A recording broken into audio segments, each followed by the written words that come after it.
एकंदरीत सगळ्या booth wise यादी काढल्यानंतर ह्याचे पुरावे ठीक आहे, ते देते अण्णा, ते पुरावे द्यायचं काम आमच्याकडे पुरावे ते अण्णाकडे आहेत, अण्णा देते त्यांच्या हिशोबाने.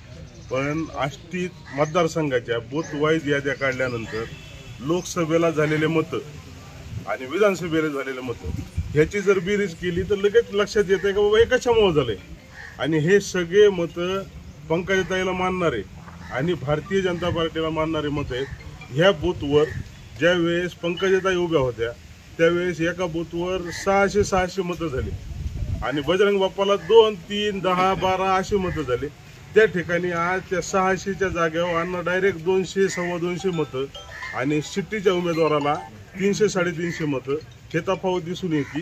हे जे कोणी पुरावे मागते त्यांनी हे बूथ चेक करावे आणि ह्याची अजून मागचा फार मोठा इतिहास आहे. हे जे काही लोक आज अण्णाच्या नावाने शिव्या देत आहेत, अजून काय करतायत, विधानसभेला 2019च्या ज्या वेळेस धनंजय मुंडे पंकजाताईबद्दल अपशब्द बोलले होते, जिल्ह्यातून सगळ्यात पहिल्यांदा आणि मोठा मोर्चा काढणारा हा सुरेश धस होता.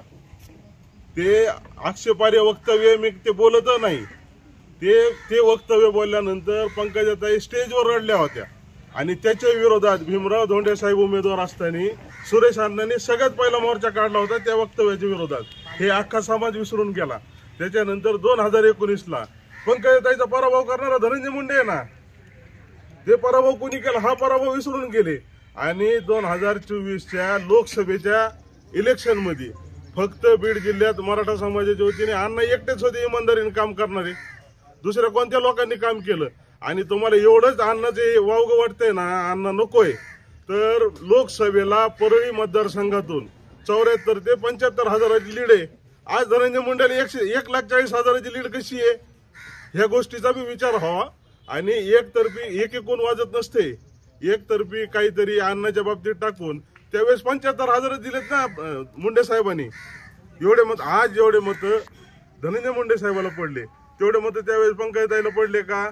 आणि समोरचा कॅन्डिडेट तर परळीचा होता ना, बजरंग बाप्पा परळीचे नव्हते, त्यावेळेस कसं काय मत विरोधात गेले ह्याची बी थोडीशी करा तुम्ही. काय आहे तर फक्त एकतर्फी अण्णाच्या बाजूने बोलून हे होणार नाही. हे तुम्ही 100% सिटीचाच प्रचार केलाय आणि सिटी तुम्ही चालवली. ह्याचे अजून आमच्याकडे पुरावे आहेत, अण्णाकडे बी ते वेळोवेळी देण्यात येतील. आमच्या सगळ्या दीनदलित, भटके विमुक्त, आदिवासी, वंचित घटकातील बहुजनांचे नेते आदरणीय सुरेश अण्णा धस यांचा गेल्या 23 तारखेला या विधानसभा मतदारसंघामधून प्रचंड मताने विजय झालेला आहे.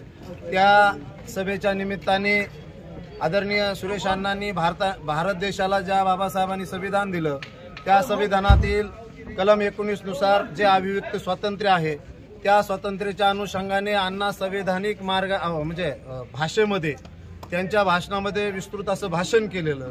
परंतु काही समाज कंठक हरामखोर लोकांनी त्यांच्या राजकीय स्वार्थासाठी त्या भाषणाचा विपर्यास करून त्यावरती आदरणीय अण्णा आणि आदरणीय अण्णांचं संपूर्ण कुटुंबीय म्हणजे ते कुटुंबीय म्हणजे आमच्या सर्व दीनदलितांसाठी आमच्या माता पित्या समान कुटुंब असलेलं आहे.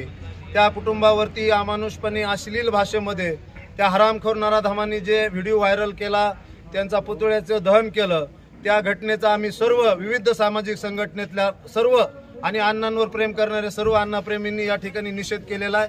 आम्ही प्रशासनाला या ठिकाणी विनंती केलेली आहे की संबंधित आरोपी जे आहेत हे कृत्य करणारे त्यांना तात्काळपणे अटक करण्यात यावी. नसता आम्ही आजच पासून यांच्यावरती कारवाई न झाल्यास आजपासून आम्ही आष्टी तालुका संपूर्णपणे बंद पाळणार आहोत आणि तो बंद करण्यासाठी आम्ही सर्व या ठिकाणी आता जमा होऊन आम्ही सर्व व्यापाऱ्यांना विनंती करणार आहोत की त्याचा निषेध आपण केला पाहिजे. असली जी उपजत अवलाद या ठिकाणी निर्माण झालेली आहे की ज्या माणसाला या देशामध्ये संविधानाने अधिकार दिलेला असताना तुम्ही त्यांच्या भाषणाचा विपर्यास करता आणि त्या विपर्यासाचा तुमच्या राजकीय द्वेषापोटी आणि तुम्ही केलेल्या किविलवाण्या प्रयत्नातून अण्णांचा झालेला प्रचंड मताने विजय जो आहे तो तुम्हाला पचत नाही. या भावनेतून तुम्ही हा जे कृत्य केलेलं आहे हे खरंच या देशामधलं निषेधार्थ असं कृत्य आहे. त्याचा आम्ही परत एकदा जाहीरपणे निषेध 24 करतो तासात अटक झाली आणि पाहिजे. 24 तासात गुन्हा दाखल झाल्याच्या नंतर त्यांच्यावर विविध कलमान्वये जे काही आमच्या कडक कारवाई करून संबंधितांना कडक शासन करावं, नसता या ठिकाणी अण्णाप्रेमी जनता तीव्र पद्धतीचं आंदोलन या ठिकाणी करण्यात येईल अशा पद्धतीचे या आपल्या चॅनलच्या माध्यमातून मी या प्रशासनाला सांगू इच्छितो. येणाऱ्या आम्हाला 24 तासात अटक झाली पाहिजे.